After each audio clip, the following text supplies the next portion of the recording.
Well, hello everybody and welcome back to Lisa's Coloring Corner. Today I would like to do a flip through of another new book that I received recently. It is by Creative Haven and it is another color by number book. Kind of stuck on these lately.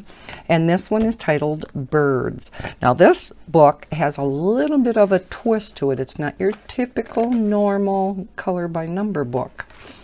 When I initially opened this book after I received it, I kind of looked through some of the, the colored pictures just to see, what they all looked like, because there are 20 of them on the inside of the front cover.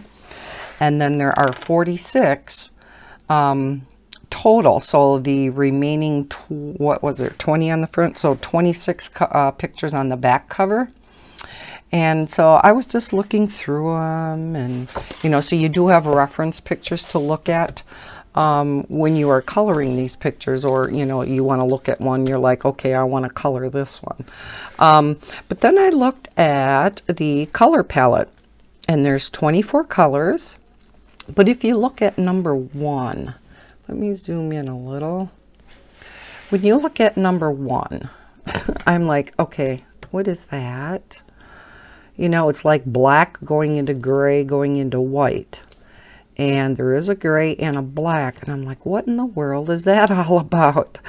So I looked at one of the pictures, tried to determine and see where there's a number 1 to see what color that is supposed to represent. And when I looked at a number of the pictures, the number 1 was different in each of them. And so I was really, really confused. I'm like, what in the world? Well, yeah, I looked on the back cover to see, let me zoom back out, if there was, anything that talked about it, and there wasn't. This artwork, by the way, is by George Toufexis, Toufexis.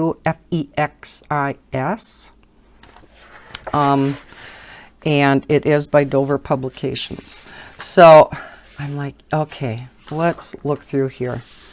Then there is an introduction, and this kind of explains what that number 1 color is. So let me just read this to you. The artwork in this book is based on 23 colors. Black is used twice that approximate a standard set of colored pencils. You can use more colors if you wish, but 24 will allow you to fully color the artwork presented here. Color number 1 is called Black Shadow.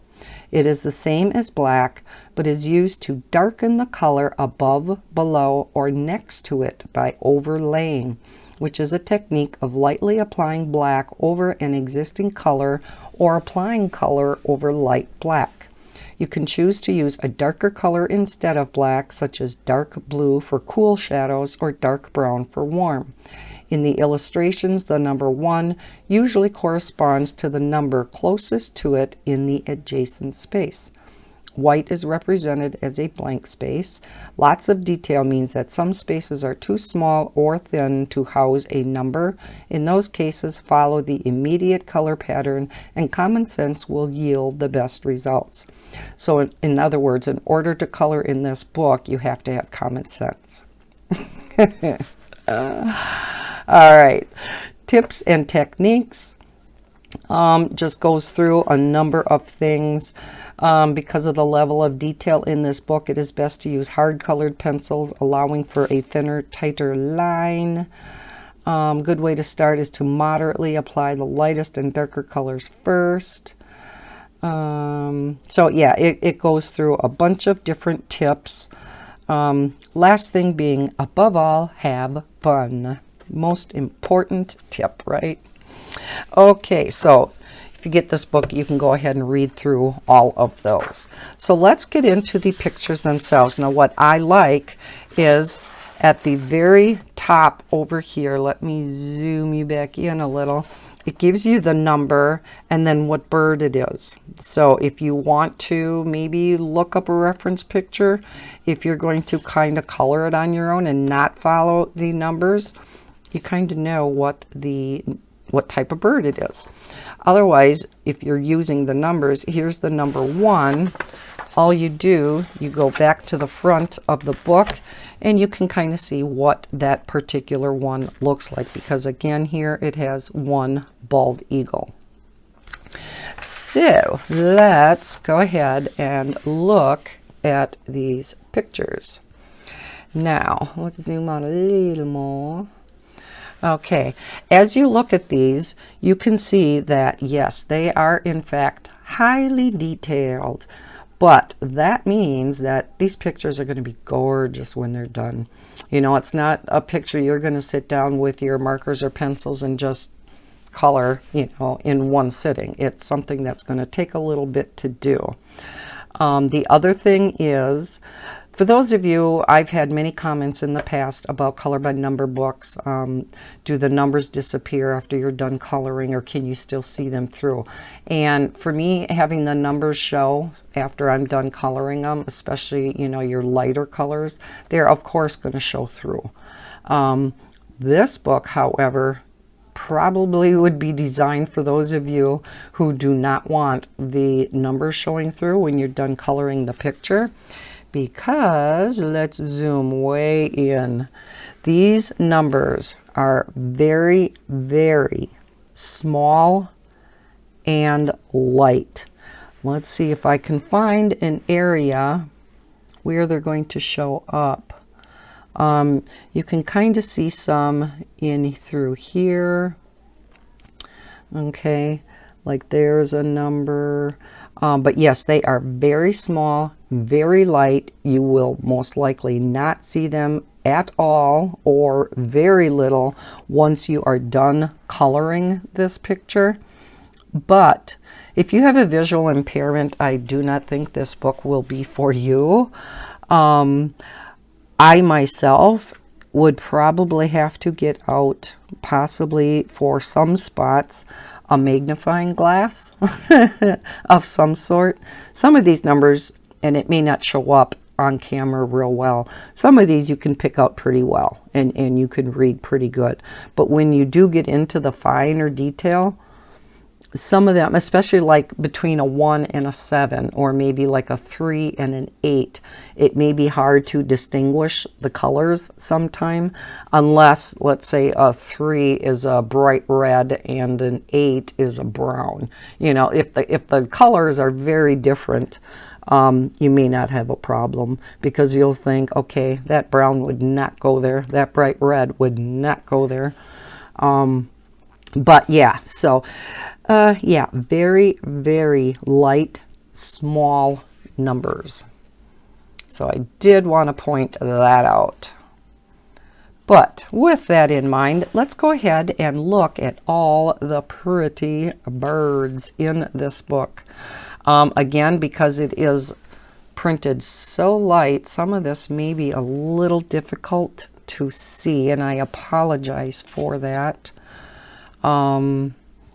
Initially, you know, I like using my water-based pens, my water-based markers for my color by number pictures, but due to the fact that they have that number 1 where you're supposed to overlay black next to, let's say there's a brown here and then you have a number 1 here, you would take that brown, lay it down here, and then overlay it with black to make a little bit darker of a brown. That's kind of what they're indicating, how that number 1 is used.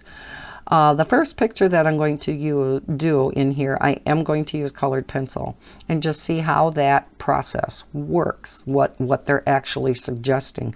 I was thinking I would use my Prismacolor. Number 1, there's 150 set. You should be able to match up those colors pretty easily.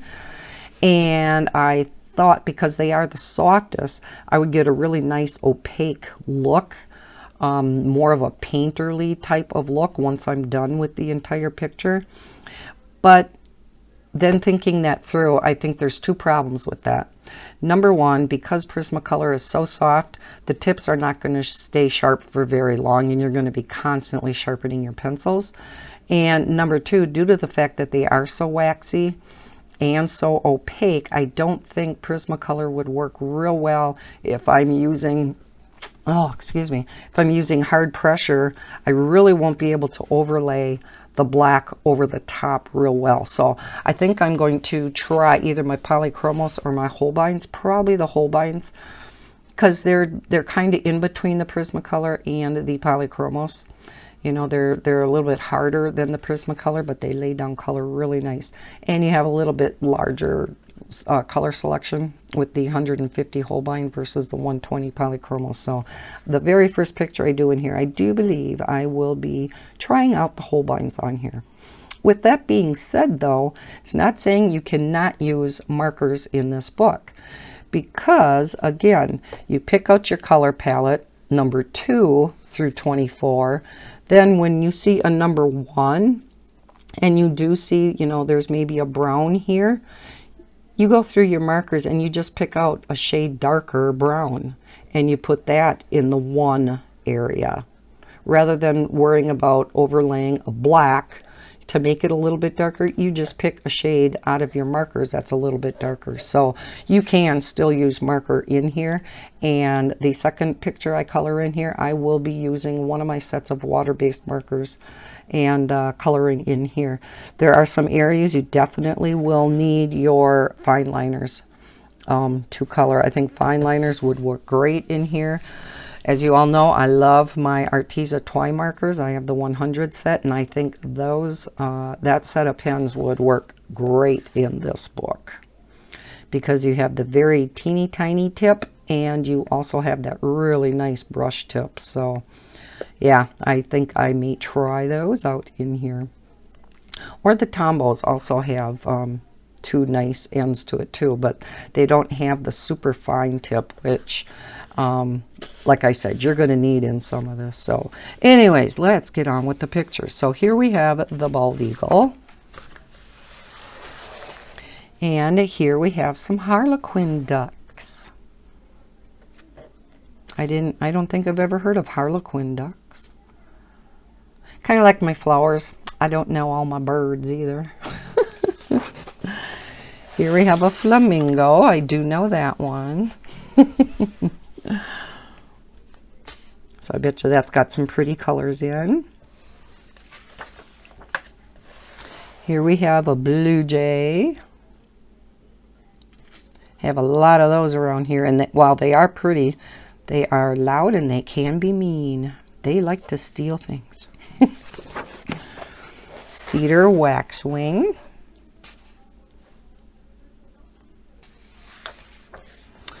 Then we have the pelican.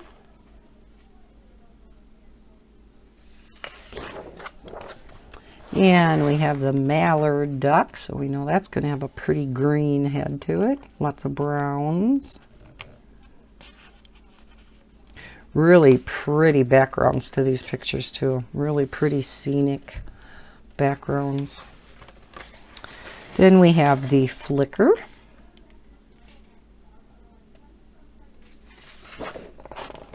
And the eastern bluebird. I wonder if that's any different than the bluebirds around here.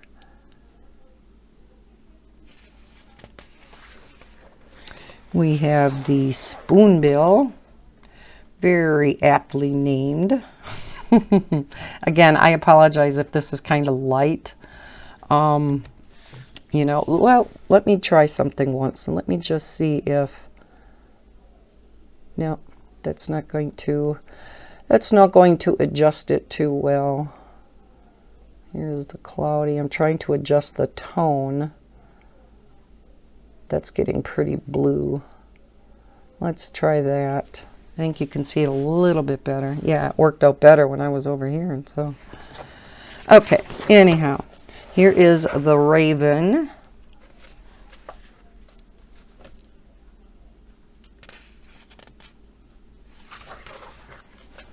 The blue robin. Again, I wonder if that's any different than the robins around here. It must be, because our robins don't have this long of a tail. A lot of these pictures have really pretty flowers and stuff in them too. So if you like flowers in addition to birds, you may like this book. Red-winged blackbird. Oh yes, we have a lot of these too.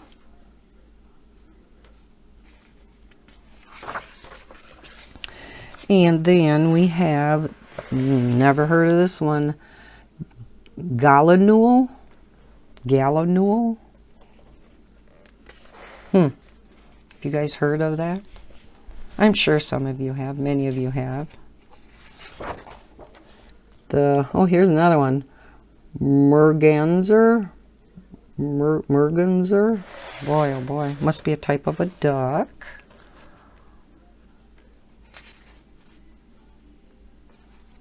A lot of detail in here. I bet you that'll be really pretty when it's done. We have the Stellar's jay. Again, must be different than the standard blue jay. Imagine it's the area, you know, depends on what area of the country you are. You may or may not have heard of some of these birds like me. Trogon.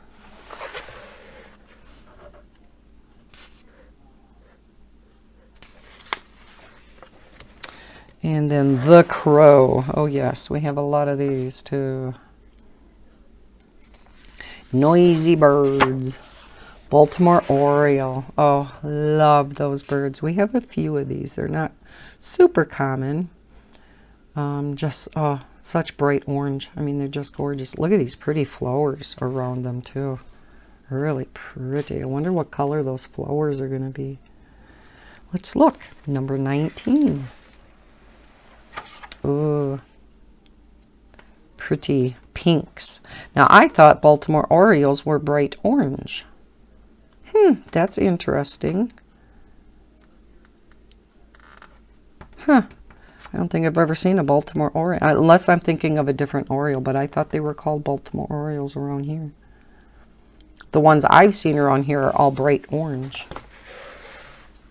Interesting. And then we have the golden eagle.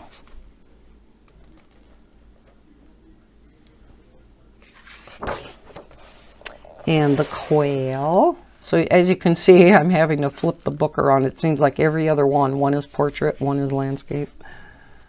So you get to both. The goldfinch.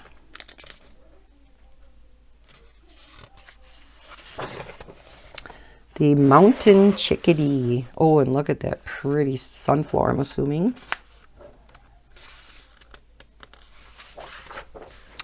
Western scrub jay. Must be another version of the blue jay.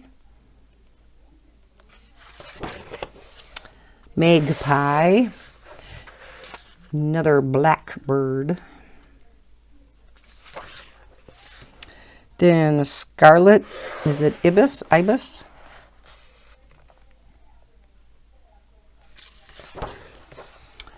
Parakeets. They're so cute. May have to try one of these first.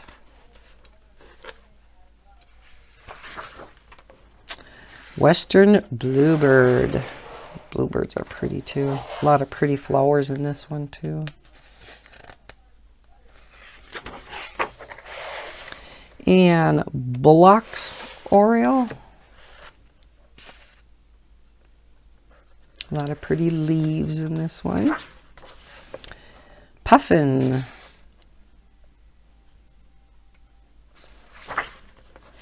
And a hawk. Betcha with all the detail in here, the wings are really pretty on that one. Warbler. Can't even really see that, can you?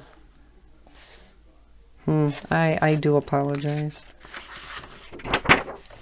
And the owl. Oh, isn't he pretty? There you go, owl lovers.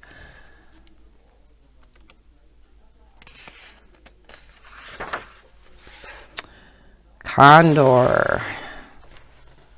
I'm sorry, but I do think that is kind of an ugly bird. Kind of like the vulture, you know. Ooh, they definitely have their purpose and their place. I know that.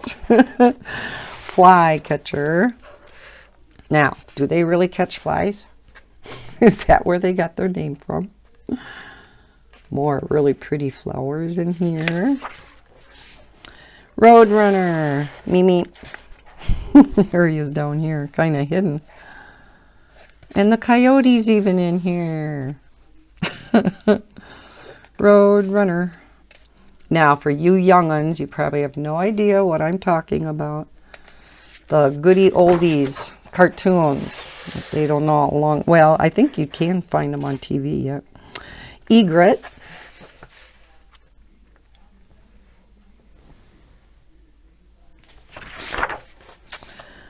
Bunting / grosbeak / finch. Okay, does that mean all three of them are in here? Or, because they do look the same, is that just three names for very similar birds? I'm assuming. All fighting for the same birdhouse. And we have the tern. Must be a version of a swallow, huh? The tail and stuff looks like a swallow. Barn owl. We have quite a few of those around here too. Very pretty birds. Chickadee. Yep, have those here too. Such cute little birds. Turkey. Oh boy, we have these around here, and they can be big. We have a lot of them on the side of the highways, and you don't want to hit one of them. And there are huge families sitting along the edge of the highway. You know, groups of like 20, 25 turkeys.